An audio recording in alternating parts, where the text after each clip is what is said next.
Hello बच्चों, this is सोहम कुमार। स्वागत है आप लोगों का हमारे चैनल पर। तो आज हम लोग क्लास 12 फिजिक्स का चैप्टर नंबर 1 पढ़ने वाले हैं। यूनिट 1 इलेक्ट्रोस्टैटिक्स, जिसका हम चैप्टर नंबर 1 पढ़ेंगे the electric charge and field के बारे में। ठीक है, तो आइए चलते हैं लेक्चर की तरफ। तो इस चैप्टर में हम सबसे पहले समझेंगे कि ये वर्ड इलेक्ट्रोस्टैटिक का मतलब क्या होता है। What is the meaning of electrostatics?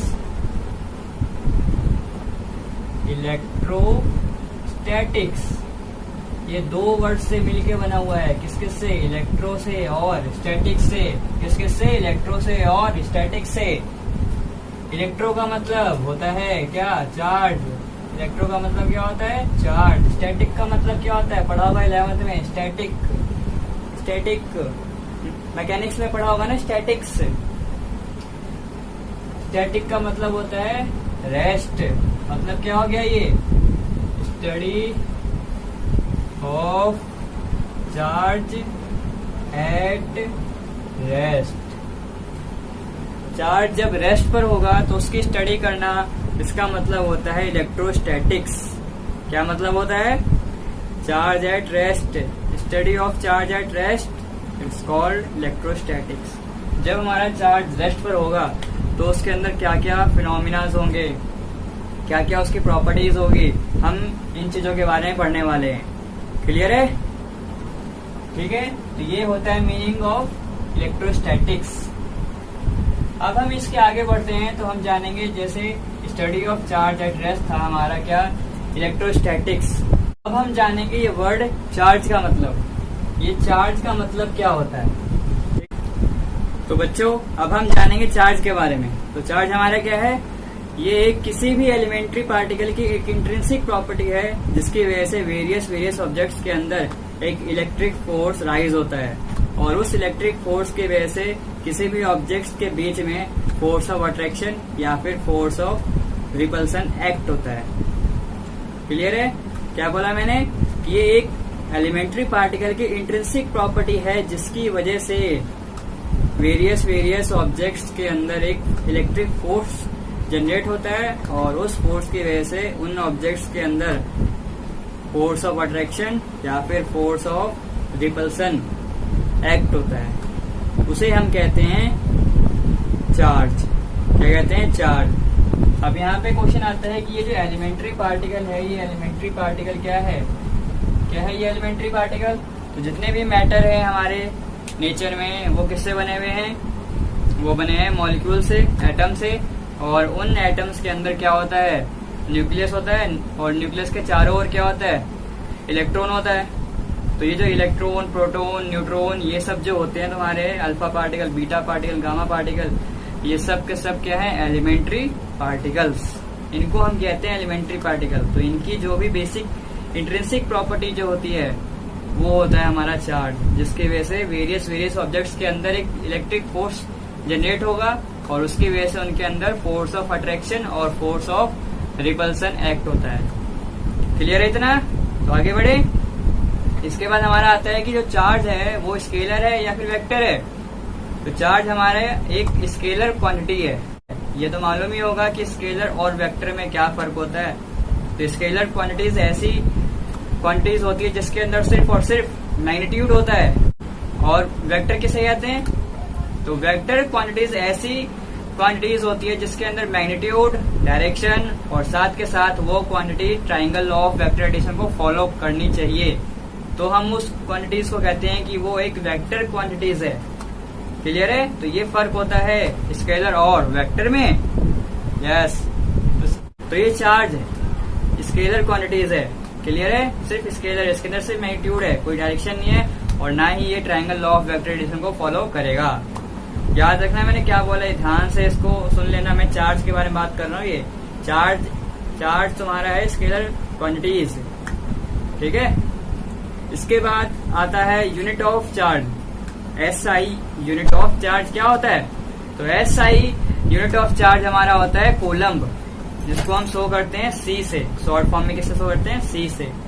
और इसके बाद क्या आता है तुम्हारा कि चार्ज को हम कैसे शो करते हैं? तो चार्ज को हम कैसे शो करते हैं? तो चार्ज को हम लोग शो करते हैं Q सिंबल से। It is denoted by Q, small Q। इसको हम शो करते हैं स्मॉल Q से। किसी किसी जगह पे कैपिटल Q को भी यूज किया गया है, तो वो दिक्कत वाली बात नहीं है। तुम चाहे कैपिटल Q यूज कर लो और या स्मॉल Q यूज कर लो, पर जनरली हम ज्यादातर स्मॉल Q को यूज करते हैं चार्ज को शो करने के लिए। ठीक है, क्लियर है? चलो अब आगे बढ़ेंगे हम लोग। इसके बाद हम पढ़ेंगे टाइप ऑफ चार्जेस के बारे में। टाइप ऑफ चार्जेस, चार्ज कितने टाइप के होते हैं, इसके बारे में हम लोग पढ़ने वाले हैं। तो चलो पढ़ते हैं टाइप ऑफ चार्जेस। तो बच्चों पढ़ना स्टार्ट करते हैं टाइप ऑफ चार्जेस के बारे में। तो ये तो आपको मालूम होगा कि चार्ज के कितने टाइप होते हैं, मालूम ही होगा, ये तो बचपन से पढ़ा है। 2 टाइप के चार्जेस हमने देखे हैं हमेशा, पॉजिटिव चार्ज और नेगेटिव चार्ज। तो यही चार्ज यहाँ पे भी टाइप का है, ये तो ना कि चेंज हो जाएगा टाइप, बदल मत देना इसको। तो ये रहेगा, तो ये 2 टाइप के चार्ज है, पॉजिटिव और नेगेटिव। ठीक है, लेकिन अगर मैं तुमसे ये पूछूं कि इस पॉजिटिव और नेगेटिव चार्ज का मतलब क्या होता है, इस पॉजिटिव और नेगेटिव चार्ज का मतलब क्या होता है, what is the meaning of positive charge and what is the meaning of negative charge, तो क्या बोलोगे तुम लोग? अगर मैं कहता हूँ कि किसी बॉडी ने पॉजिटिव चार्ज एक्वायर किया, तो उसके अंदर क्या चेंजेस आए? पॉजिटिव चार्ज एक्वायर हुआ या फिर नेगेटिव चार्ज उसके ऊपर आया। तो ये कैसे आया, क्यों आया, किस वजह से आया, क्या हुआ, उसका एक्चुअल मीनिंग क्या है? What is the actual meaning of positive charge and negative charge? तो इस बात को जानो। तो पॉजिटिव चार्ज क्या होता है? अब देखो, जितने भी मैटर है उनके पास कोई भी चार्ज नहीं है, तो इसका मतलब उनके अंदर के इलेक्ट्रॉन्स, प्रोटॉन्स, न्यूट्रॉन्स, जितने भी एलिमेंट्री पार्टिकल है उनमें कोई भी चेंजेस नहीं हुए। इलेक्ट्रॉन्स के अंदर कोई भी चेंजेस नहीं हुए। नंबर ऑफ इलेक्ट्रॉन्स उसके जितने पहले थे उतने ही अभी भी हैं। अब मैं ये क्या बात कर रहा हूँ, तो इसे डिटेल में देखते हैं। चलो, मैंने एक एलिमेंट मान लिया। क्या मान लिया? एलिमेंट मान लिया। एलिमेंट में मैंने मान लिया सोडियम। याद है सोडियम? मैं भूल गया, इसको याद रखना, अच्छा खासा है ये सोडियम। तो इसका एटॉमिक नंबर क्या होता है? 11। भूल गया था ना? ईमानदारी से बताना किस किस को याद था ये एटॉमिक नंबर 11 होता है इसका। इसका एटॉमिक नंबर है 11। कॉन्फ़िगरेशन आता है इसका, या ये भी भूल गए? इसका कॉन्फ़िगरेशन बताओ। देखो, सबसे पहले सेल में 2 इलेक्ट्रॉन, दूसरे सेल में 8 इलेक्ट्रॉन। कितने बच गए? 1 बच गया साहब, 1 बच गया। तो एक को यहाँ दिखाओ ना, दिखा दिया। तो ये 1 इलेक्ट्रॉन हमारा आउटर मोस्ट सेल में है, बट अभी Na के पास 11 इलेक्ट्रॉन है। ये चाहता है कि मैं स्टेबल रहूं, तो स्टेबल होने के लिए क्या कंडीशन होती है कि आउटर मोस्ट सेल में 8 इलेक्ट्रॉन होनी चाहिए, ऑक्टेट उसका कंप्लीट होना चाहिए। और तो यहाँ पे इसका ऑक्टेट कंप्लीट कैसे होगा? आउटर मोस्ट सेल में 8 इलेक्ट्रॉन कैसे आएंगे? जब ये अपना 1 इलेक्ट्रॉन लूज कर देगा। चलो पहले तो ये देखो कि क्या अभी इसके ऊपर कोई चार्ज है? बिल्कुल नहीं है, बिल्कुल भी नहीं है इसके ऊपर अभी तो चार्ज। लेकिन अपने को स्टेबल करने के लिए ये क्या करेगा, जो भी नीडी पर्सन होगा, जिसको भी 1 इलेक्ट्रॉन चाहिए होगा, वो दे देगा उसको। ये क्या करेगा? उसको दे देगा कि ले भाई जा, तो खुश रह, तो खुश रह, याद रखेगा मुझे। इसलिए ये क्या करेगा? अपना 1 इलेक्ट्रॉन यहाँ से दे देगा किसी को, जिसको भी नीड होगी अपना ले लेगा वो। तो यहाँ पे क्या हुआ? एक स्पेस क्रिएट हो गया ना। तो यहाँ पे क्या हुआ? एक स्पेस क्रिएट हो गया, ब्लैंक स्पेस। और यही ब्लैंक स्पेस क्या है? तुम्हारा पॉजिटिव चार्ज है। पहले इसके पास कितने इलेक्ट्रॉन थे? 11 इलेक्ट्रॉन थे, बट अब कितने हैं? 10। तो 1 इलेक्ट्रॉन यहाँ से गायब है। तो वही जो मिसिंग इलेक्ट्रॉन है, मतलब कि एक जो स्पेस क्रिएट हो गया इलेक्ट्रॉन के जाने की वजह से, उस स्पेस को हम कहते हैं पॉजिटिव चार्ज। ये जो स्पेस यहाँ क्रिएट हुआ है ना, ये पॉजिटिव चार्ज है तुम्हारा। जितने इलेक्ट्रॉन्स ये यहाँ से निकालेगा उतने ही पॉजिटिव चार्ज इसके ऊपर आते रहेंगे, आते रहेंगे, आते रहेंगे। अगर मैं कहता हूँ कि कोई भी एलिमेंट है, मान लेते हैं उसके ऊपर +6 पॉजिटिव चार्ज है, तो इसका मतलब क्या हुआ? +6 पॉजिटिव चार्ज का मतलब क्या हुआ?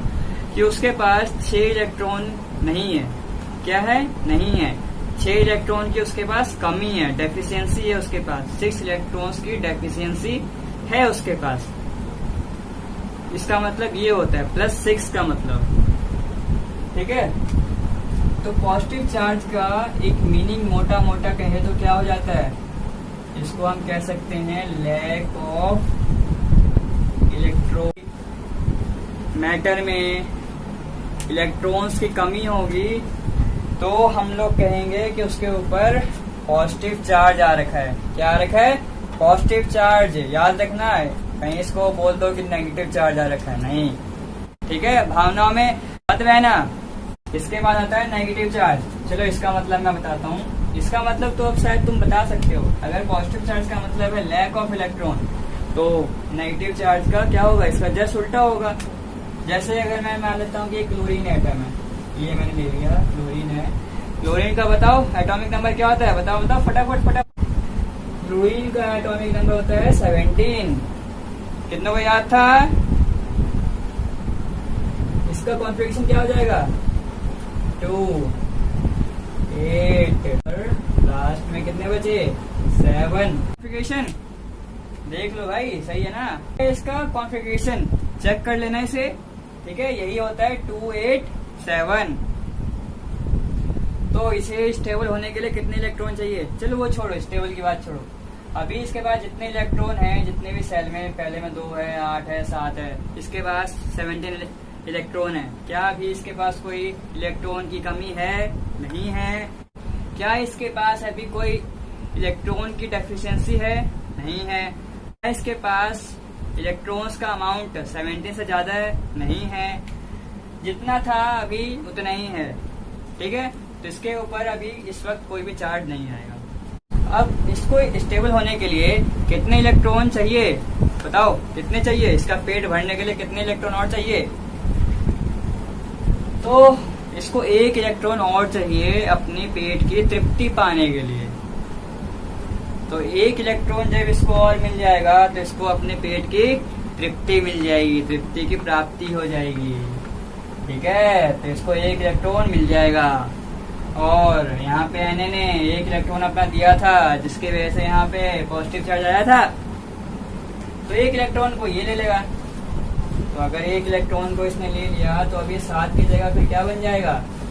7 की जगह ये बन जाएगा 8। क्या बन जाएगा? 7 की जगह ठीक से लिख देता हूँ, 8 बन जाएगा ना। 8 बन गया ये। तो अब इसके पास कितने इलेक्ट्रॉन आ गए? जितने पहले थे कितने? 17। अब कितने हो गए? गिनो इसे। 8, 2, 10 और 8, 18। एक एक्स्ट्रा इलेक्ट्रॉन हो गया, मतलब अमाउंट ऑफ इलेक्ट्रॉन इसके पास 1 ज्यादा है। और इसी को कहते हैं नेगेटिव चार्ज। क्या कहते हैं? Negative charge. अगर इलेक्ट्रॉन का अमाउंट बढ़ जाए, जितना उसके पास है उतना ठीक है, अगर उससे ज्यादा बढ़ जाए तो उसके ऊपर आ जाता है नेगेटिव चार्ज। अगर इलेक्ट्रॉन्स का अमाउंट उसके ऊपर ज्यादा है, भर भर के, तो उसे हम कहते हैं कि उसके ऊपर नेगेटिव चार्ज है। अगर कहीं पे इलेक्ट्रॉन्स नहीं है, कमी है, वहां पर जितने इलेक्ट्रॉन्स पहले उसके पास थे उससे कम है अब उसके पास, तो हम कहेंगे कि उसके पास पॉजिटिव चार्ज है। और जितने इलेक्ट्रॉन्स किसी एलिमेंट के पास पहले थे उससे ज्यादा अगर अब उसके पास आ गए तो हम कहेंगे उसके पास नेगेटिव चार्ज है। क्या चार्ज है? नेगेटिव चार्ज है बच्चों, नेगेटिव, याद रखना। तो नेगेटिव चार्ज का मतलब क्या होता है? Excess of electron. क्या होता है? Excess of electron.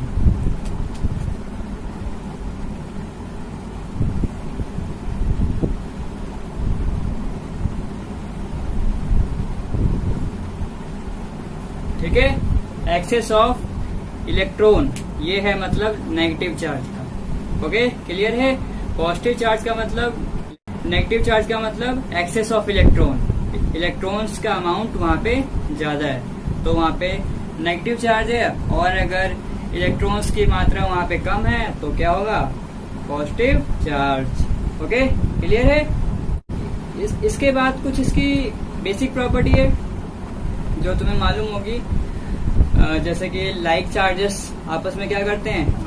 रिपेल करते हैं। और अनलाइक चार्ज आपस में क्या करते हैं, अट्रैक्ट करते हैं ही ना। हाँ, ये तो हमें मालूम ही है, बचपन से पढ़ते आ रहे हैं। इसके बाद एनसीईआरटी में आपके 2 एक्सपेरिमेंट परफॉर्म किए गए हैं चार्जेस के बेसिस पे। किसके बेसिस पे? चार्जेस के बेसिस पर।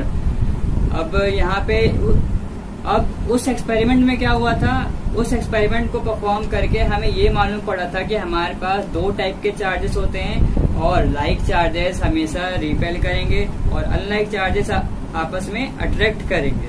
उस एक्सपेरिमेंट से ये कंक्लूजन निकल के आया था। ओके, तो आइए अब हम पढ़ेंगे उस एक्सपेरिमेंट के बारे में, जानेंगे और कैसे कंक्लूजन निकला वो भी हम सीखेंगे।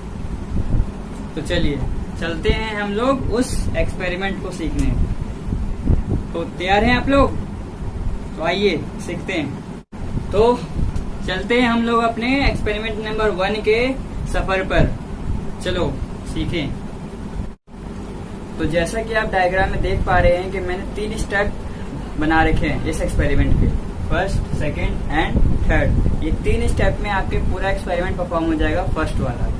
ठीक है, तो इसमें हमने सबसे पहले क्या किया है, इसमें हमने सबसे पहले एक सिल्क का क्लॉथ लिया, उसको ग्लास रॉड से रब कर दिया। अब क्या हुआ, उसके ऊपर चार्ज डेवलप हो गया। तो जो सिस्टम हमारे पास बना उसको हमने सिल्क की थ्रेड से सस्पेंड कर दिया with the help of fixed support. जैसा कि आप लोग डायग्राम में देख पा रहे होंगे। तो ये देखिए, ये मेरे पास क्या है, फिक्स्ड सपोर्ट है। और फिर ये हमारा है सिल्क थ्रेड, और ये रहा सिल्क क्लॉथ, और ये है ग्लास रॉड जो ये रब हो रहा है। तो ग्लास रॉड को जब हमने सिल्क के क्लॉथ से रब किया है तो इसके ऊपर ये चार्जेस डेवलप हो गए। अब हमने क्या किया, जो चार्ज ग्लास के ऊपर डेवलप हुआ वो सेम चार्ज का हम दूसरा ग्लास रॉड इसके पास लेके आए। ठीक है, तो हमने क्या देखा कि इनके बीच में रिपल्सन हो रहा है, इनके बीच में रिपल्सन हो रहा है, हमने ये देखा। ठीक है, तो नेक्स्ट स्टेप में हमने क्या किया कि ये सिस्टम जो था हमारा सिल्क क्लॉथ और ग्लास रॉड वाला, इसको हमने सेम रखा। हमने जस्ट क्या किया था कि फर्स्ट वाले स्टेप में हमने क्या किया था कि सिमिलर चार्ज का ग्लास रॉड दूसरा हम लेके आए इसके पास। तो हमने देखा कि इनके बीच में क्या हो रहा है, रिपल्सन हो रहा है। उसके बाद हम सेकेंड स्टेप में क्या किए कि हमने इस वाले रॉड को चेंज कर दिया, इस वाले रॉड को चेंज कर दिया। हमने इसकी जगह एक दूसरा प्लास्टिक का रॉड लेके आए, और उस प्लास्टिक की रॉड को सबसे पहले हमने क्या किया, पहले वूल के क्लॉथ से रब करने के बाद हम इस सिस्टम के पास लेके आए इसको। तो ये हमारा प्लास्टिक का रॉड है, याद रखिए ये प्लास्टिक का रॉड है। तो इसको हम अपने पहले वाले सिस्टम के पास लेके आए। तो ये देखा गया कि इनके बीच में अट्रैक्शन हो रहा है। क्या हो रहा है, अट्रैक्शन हो रहा है, अट्रैक्शन। तो इनके बीच में क्या हो रहा है, ये अट्रैक्शन हो रहा है।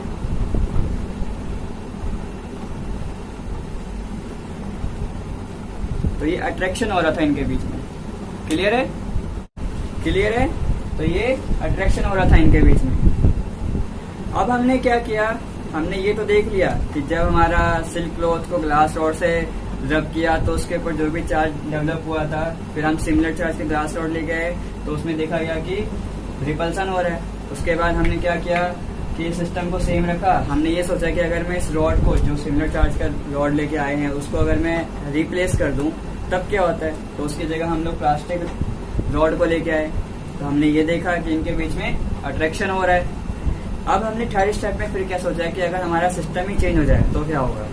अगर हमारा सिस्टम चेंज हो जाए तो क्या होगा, उस सिस्टम की जगह, सिस्टम में हमारा क्या था, सिस्टम में हमारा सिल्क था और ग्लास रॉड था। तो हमने क्या किया कि अब सिल्क क्लॉथ को रिप्लेस कर दिया किससे, वूल से, और ग्लास रॉड को हमने रिप्लेस कर दिया प्लास्टिक की रॉड से। फिर हमने क्या किया कि ग्लास रॉड और प्लास्टिक रॉड और वूल को आपस में रब कर दिया, एंड देन फिर हमने इसको सिल्क के थ्रेड से सस्पेंड कर दिया। तो ये डायग्राम में आप यहाँ देख पा रहे होंगे कि ये वूल है, ये प्लास्टिक की रॉड है, इसको हम रब कर रहे हैं तो इसके ऊपर एक चार्ज डेवलप हुआ है, और इसको हमने सिल्क की थ्रेड से क्या करा, सस्पेंड कर दिया with the help of fixed support. Then फिर हम एक सिमिलर चार्ज का दूसरा प्लास्टिक रॉड लेके आए, सिमिलर चार्ज का दूसरा प्लास्टिक रॉड लेकर आए। तो इनके बीच में क्या देखा गया, तो इनके बीच में ये देखा गया कि इनके बीच में भी क्या हो रहा है, रिपल्सन हो रहा है।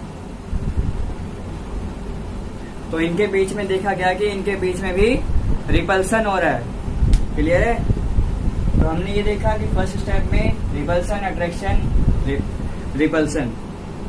तो जब दो सेम चार्जेस थे तो उनके बीच में क्या हुआ, रिपल्सन, और जब दो अपोजिट चार्जेस थे तो उनके बीच में क्या हुआ, अट्रैक्शन। तो इस एक्सपेरिमेंट से हमें ये मालूम पड़ता है कि जब दो सिमिलर चार्जेस होंगे तो क्या होगा, रिपल्सन होगा, और जब दो अपोजिट चार्जेस होंगे तो क्या होगा, अट्रैक्शन होगा। और नेचर में दो टाइप के चार्जेस एग्जिस्ट करते हैं, ये इस एक्सपेरिमेंट से प्रूव होता है। अभी कैसे मालूम पड़ा कि हमारे पास दो टाइप के चार्जेस होते हैं, और लाइक चार्जेस हमेशा रिपेल करेंगे और अनलाइक चार्जेस हमेशा अट्रैक्ट करेंगे। तो जैसे फर्स्ट एक्सपेरिमेंट में देखो, फर्स्ट और थर्ड स्टेप में ये देखो कि जब हमारे पास ये देखो ये सिमिलर चार्ज है ना, ये तो जब इस यहाँ पे भी सिमिलर चार्ज है और इसमें भी सिमिलर चार्ज है, तो जब ये सिमिलर चार्ज पास पास थे तो इनके बीच में क्या हुआ है, रिपल्सन हुआ है। और सेकेंड स्टेप को देखो तो यहाँ पे दो अपोजिट चार्जेस हैं, है ना, एक ग्लास रॉड है और एक प्लास्टिक रॉड है। तो जब दो अपोजिट रॉड थे आपस में कांटेक्ट में थे तो इनके बीच में क्या हुआ, अट्रैक्शन हुआ। तो यहाँ से हमें ये मालूम पड़ता है कि जब दो सिमिलर चार्जेस होंगे तो क्या होगा, रिपल्सन होगा, और जब दो अपोजिट चार्जेस होंगे तो क्या होगा, अट्रैक्शन होगा। क्या तुम ये बता सकते हो कि नेचर में दो टाइप के चार्जेस एडजस्ट करते हैं, वो हमें कैसे इस एक्सपेरिमेंट से मालूम पड़ता है? तो पहले तुम इसे खुद पढ़ो, दिमाग लगाओ और इसका आंसर निकालो। और अगर आंसर नहीं आ पाता है तो कमेंट बॉक्स में कमेंट करो, देन फिर मैं ये बता दूंगा। क्लियर है? चलो फिर हम पढ़ते हैं अपने नेक्स्ट एक्सपेरिमेंट नंबर 2। अब हम पढ़ते हैं एक्सपेरिमेंट नंबर 2। जैसे कि आप देख रहे हो डायग्राम में, यहाँ पे भी 3 स्टेप है जस्ट, और 3 स्टेप में पूरा एक्सपेरिमेंट आपका परफॉर्म, जैसे हमने लास्ट एक्सपेरिमेंट में पढ़ा था 3 स्टेप में कंप्लीट, जस्ट ये भी ऐसे ही है, छोटा सा एक्सपेरिमेंट है ये दोनों, कोई दिक्कत नहीं है इसमें। ठीक है? अब आप ये देख रहे हो कि ये मैंने क्या बॉल जैसे बना दिए हैं, कुछ हैं संतरे आम टांग दिए हैं इसके अंदर, क्या है ये सब? तो ये सेब लग रहा है ना, सेब, जामुन है, जामुन जैसा है। तो बच्चों ये हमने 2 पिच बॉल ले रखे हैं, ये 2 पिच बॉल हमने लिए हैं एक्सपेरिमेंट के लिए। Pitch ball in the sense कि ऐसा मान लो कि 2 मेटल के स्पेयर्स हैं, 2 मेटल स्पेयर बॉल है। तो मेटल के बॉल देखे हैं, तो ये 2 छोटे छोटे मेटल के बॉल हैं, इनको हमने टांग दिया है सिल्क की थ्रेड से। ठीक है? अब हमने फर्स्ट डायग्राम में क्या किया है कि ये जो पिच बॉल थी ना, स्टार्टिंग में अनचार्ज थी, कोई चार्ज नहीं था। अब हमने क्या किया, इस दोनों पिच बॉल को एक ग्लास की रॉड से, किसकी रॉड से, ग्लास याद है ना, ग्लास की रॉड से हमने टच करा दिया। और उस ग्लास की रॉड को सबसे पहले हमने क्या किया था, पहले तो हमने सिल्क की क्लॉथ से रब किया, तो ग्लास रॉड क्या होगा, चार्ज हो गया, और उसी ग्लास रॉड को हमने इन दोनों पिच बॉल से टच करा दिया। और जो चार्ज ग्लास रॉड के ऊपर था वही चार्ज किस पे आ गया, वही चार्ज जो है इन दोनों पिच बॉल पर आ गया। तो ये देखा गया कि इनके बीच में रिपल्सन स्टार्ट हो गया, इनके बीच में रिपल्सन स्टार्ट हो गया। ठीक है? चार्जिंग से पहले ये दोनों भाई थे, कह रहे थे कि हम भाई है, लेकिन जैसे ही चार्जिंग इन पे आ गई, सेम चार्जेस आ गए, तो दोनों ही बन गए दुश्मन। ऐसा ही है कि मुसीबत की घड़ी आई, दोस्त ना रहा, और हाँ समझदार हो, समझ जाते हो। उसके बाद हमने क्या किया है सेकंड वाले में, उसके बाद हमने सेकंड स्टेप में क्या किया कि हमने इस बार इन दोनों पिच बॉलों को क्या किया, प्लास्टिक की रॉड से टच कराया है। और उस प्लास्टिक की रॉड को हमने सबसे पहले वूल के क्लॉथ से रब कर दिया था, जिसके ऊपर उसके ऊपर चार्ज आया होगा, और जो चार्ज उसके ऊपर आया वही सेम चार्जेस इस पिच बॉल पे डेवलप हो गया। क्लियर है? अब जब ये सेम चार्ज डेवलप हो गए उस पिच बॉल पर, जब ये सेम चार्ज डेवलप हो गए उस पिच बॉल पे, तो ये देखा गया कि इनके बीच में क्या हो रहा है, रिपल्सन हो रहा है। ठीक है, इनके बीच में रिपल्सन हो रहा है। तो चार्जिंग से पहले ये दोनों साथ में थे, क्या थे, साथ में थे, लेकिन बीच में किसी ने फूट डाल दी, चार्ज कर दिया इसको, तो दोनों ही क्या बन गए, दुश्मन बन गए और दोनों ही अलग अलग हो गए, रिपल्सन हो गया उनमें। ठीक है, इसके बाद थर्ड स्टेप में क्या किया गया, थर्ड स्टेप में हमने क्या किया, एक पिच बॉल को ग्लास की रॉड से टच कराया और दूसरे वाले को प्लास्टिक की रॉड से। ये एक को हमने किया ग्लास रॉड से और दूसरे को किया प्लास्टिक की रॉड से। तो दोनों पे क्या हुआ, दोनों पे ये हुआ कि अपोजिट चार्जेस डेवलप हो गए। तो दोनों पे जब अपोजिट चार्जेस डेवलप हो गए तो ये देखा गया कि इनके बीच में क्या हो रहा है, अट्रैक्शन हो रहा है। तो इनके बीच में ये देखा गया कि अट्रैक्शन हो रहा है, इनके बीच में क्या देखा गया, अट्रैक्शन हो रहा है। तो यहाँ पर भी सेम बातें आती है, जब सेम चार्जेस होंगे तो क्या हो रहा है, रिपल्सन, सेम चार्जेस रिपल्सन और अपोजिट चार्जेस तो अट्रैक्शन। क्लियर है, क्लियर है। चार्जिंग से पहले दोस्त थे और चार्जिंग के बाद दुश्मन बन गए, दोस्त दोस्त ना रहा। और ठीक है, तो ये थे हमारे दो एक्सपेरिमेंट जिससे हमें ये मालूम पड़ा कि अपोजिट चार्जेस हमेशा अट्रैक्ट करेंगे और similar charges always will be repel. And at last मैं आपको ये बता दूं कि किसी भी बॉडी पे चार्ज है या नहीं है तो उसको टेस्ट करने के लिए हम लोग क्या करते हैं, तो उसको टेस्ट करने के लिए हम लोग रिपल्सन का यूज करते हैं। ये याद रखना, नोट पॉइंट करके लिख लेना कॉपी में कि repulsion is the surest test. Repulsion ही है जिससे हम ये चेक करते हैं कि उस बॉडी के ऊपर चार्ज है या नहीं है, रिपल्सन से ही ये चेक होता है, श्योरेस्ट टेस्ट है ये। ओके, क्लियर है।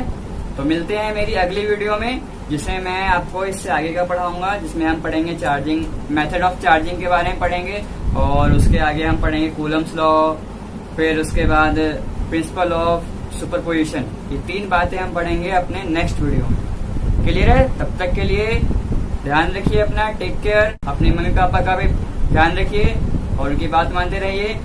और अगर आपको वीडियो पसंद आया हो तो इसे लाइक कीजिए, शेयर कीजिए और सब्सक्राइब कीजिए, कमेंट कीजिए जो भी डाउट होगा। अब हम मिलेंगे हमारी अगली वीडियो में।